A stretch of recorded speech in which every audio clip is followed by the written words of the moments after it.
Comrade Renuka మిడ్కోగా పాఠకులందరికీ సుపరిచితమే.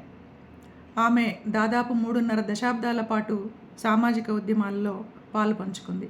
అందులో 2 దశాబ్దాలకు పైగా అజ్ఞాత జీవితాన్ని ఎంచుకొని విప్లవోద్యమంలో పెన్ను గన్ను పట్టి పోరాడింది.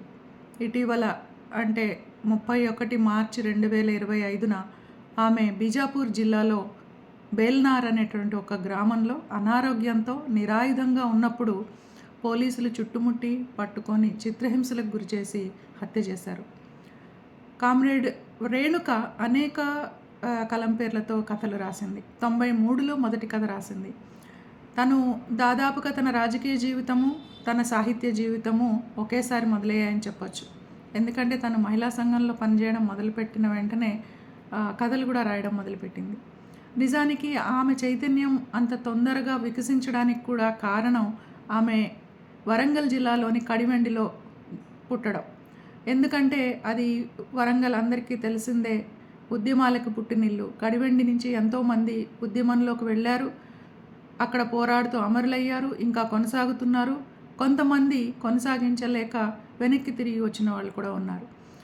ఇటువంటి ఒక ఉద్యమ నేపథ్యం ఉన్నటువంటి ప్రాంతంలో పుట్టడం, తన కుటుంబంలో కూడా విప్లవోద్యమంలో పనిచేసినటువంటి వాళ్ళు ఉండడము, సామాజిక ఉద్యమాల్లో తండ్రి టీచర్స్ యూనియన్లో భాగంగా ఉంటూ ఒక ప్రగతిశీల వాతావరణంలో ఆమె పెరిగింది. అయినప్పటికీ ఇంటర్మీడియట్ అవ్వగానే ఆమెకు తల్లిదండ్రులు వివాహం చేశారు. చాలామంది ఆడపిల్లల్లాగా ఆమె కుటుంబ హింసని ఎదుర్కొంది. కానీ దానిలో నుంచి బయటపడకపోతే ఆమె ఒక సాధారణ మహిళగా మిగిలిపోయి ఉండేది. కానీ తను దాన్ని ఎదుర్కొన్నది, విడాకులు తీసుకున్నది, కొత్త జీవితాన్ని ప్రారంభించింది. అప్పుడే డిగ్రీ పూర్తి చేసి తిరుపతిలో LLB చేయడానికి వచ్చి మహిళా ఉద్యమ రాజకీయాలకి పరిచయం అయింది.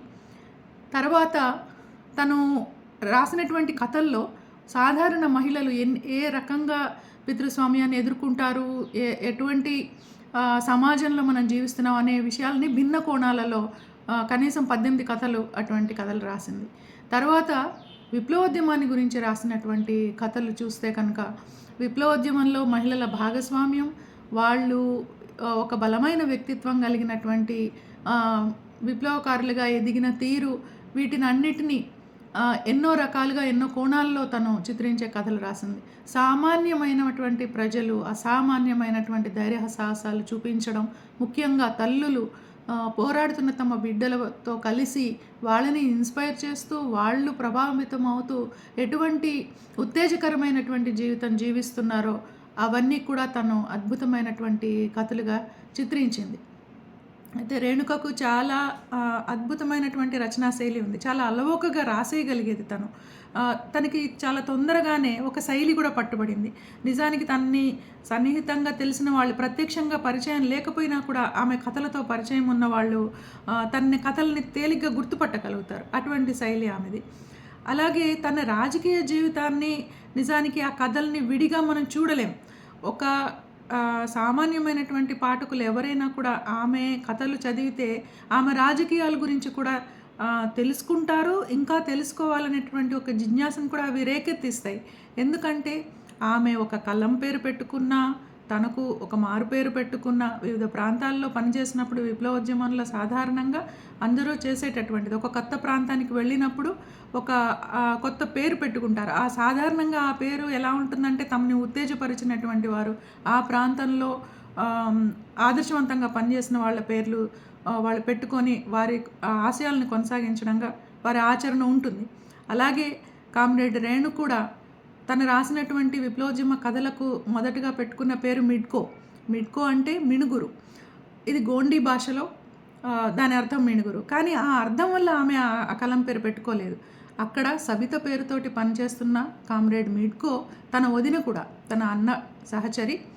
ఆమె విప్లవోద్యమంలో పనిచేస్తూ అమరురాలైన తర్వాత ఆ పేరుని తను స్ఫూర్తిగా స్వీకరించి అనేక కథలు మిడ్కో పేరుతో రాసింది.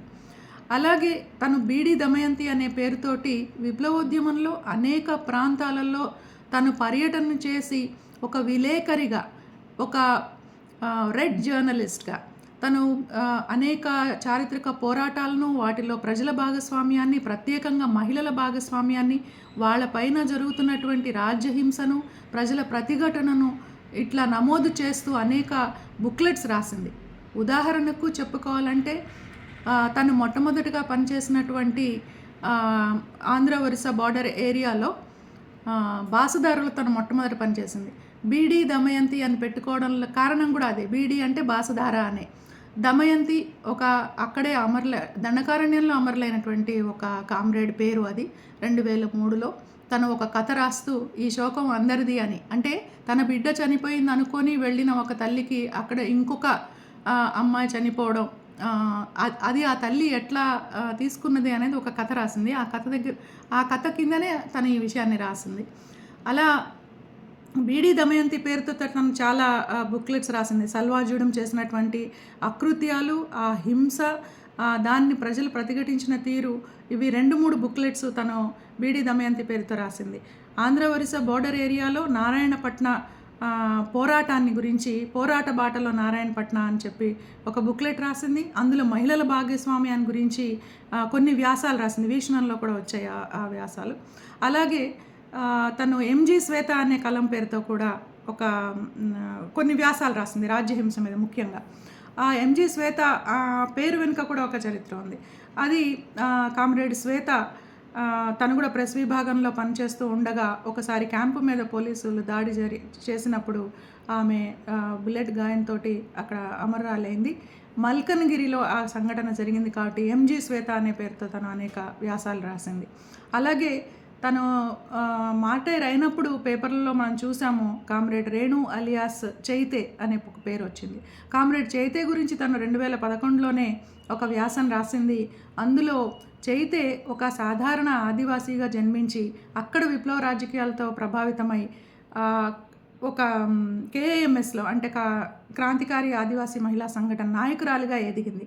ఆమె విప్లవోద్యమంలోకి వచ్చాకే చదువుకుంది, రాయడం నేర్చుకుంది, కంప్యూటర్ కూడా నేర్చుకొని 9 ఏళ్ల పాటు ప్రెస్ విభాగంలో పనిచేసింది.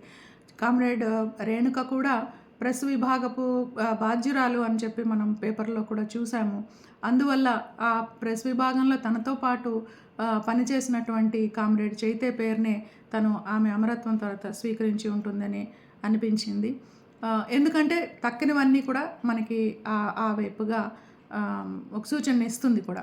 అలాగే తను రాసినటువంటి కథలకు పెట్టుకున్న పేర్లు కానీ, కలం పేర్లు కానీ, లేదా తను పెట్టుకున్నటువంటి పేర్లు కానీ మొత్తంగా విప్లవ రాజకీయాలని మనకి పరిచయం చేస్తాయి. కాబట్టి ఆమె ఒక సాధారణ రచయిత కాదు. ఆమె మొత్తంగా విప్లవోద్యమాన్ని, విప్లవోద్యమంలో మహిళల భాగస్వామ్యాన్ని, వాళ్ళు ఎదిగిన తీరుని, ఆ పరిణామ క్రమాన్ని అద్భుతంగా చిత్రించినటువంటి కథలు. ఆ కథలు చదివే పాఠకులు కేవలము ఆమె ఒక రచయితగా ఎంత బాగా రాసింది అనే విషయాన్నే కాకుండా ఆ ఘటనలు అంటే మొత్తంగా ఆ కథల వెనుక ఉన్నటువంటి చరిత్రను కూడా తెలుసుకుంటారు. ఆ రకంగా ఆమె ఒక సుదీర్ఘ విప్లవోద్యమాన్ని ఒక చారిత్రక క్రమంలో నమోదు చేసిందని చెప్పచ్చు. అది కథల రూపంలోనూ, వ్యాసాల రూపంలోనూ, బుక్లెట్స్ రూపంలోనూ అనేక రకాలుగా ఆమె ఆ పని చేసింది. అట్లాగే ఆమె శైలి కూడా చాలా హృద్యంగా ఉంటుంది. అంటే ఆ కథల్లో ఎన్నో న్యూయాన్సెస్ ఉంటాయి. అంటే ఆమె పరిశీలన శక్తికి అది ఒక గీటురాయి అనిపిస్తుంది. అంటే సున్నితమైన విషయాలు, కుటుంబాలలో ఉండేటటువంటి ఒక సంబంధాలు కూడా, అంటే వాటిని ప్రజాస్వామీకరణించే వైపుగా ఆ చిత్రీకరణ ఉంటుంది. ఆ రకంగా ఆమె ఈరోజు మన మధ్య భౌతికంగా లేకపోయినప్పటికీ కూడా సుదీర్ఘ కాలం పాటు ఎన్నో తరాల వరకు ఆమె రచనలు నిలిచి ఉంటాయి. ఆమె రచనల్లో ఆమె ఎప్పుడూ జీవించే ఉంటుంది. ఎంతో ఉత్తేజకరమైనటువంటి, సంపూర్ణమైనటువంటి జీవితం ఆమె జీవించింది అనడానికి ఉదాహరణ ఆమె ఫోటోలు అందరూ చూసే ఉంటారు. ఆ చిరునవ్వు ఎంతో సంతృప్తికరంగా, ఎంతో గొప్పగా అనిపిస్తుంది. నిజంగానే ఆమె ఒక ఉత్తేజకరమైన జీవితాన్ని జీవించింది. మనందరికీ కూడా ఆదర్శంగా ఉంటుంది. కామ్రేడ్ రేణుక అలియాస్ మిడ్కోకు లాల్ సలాం.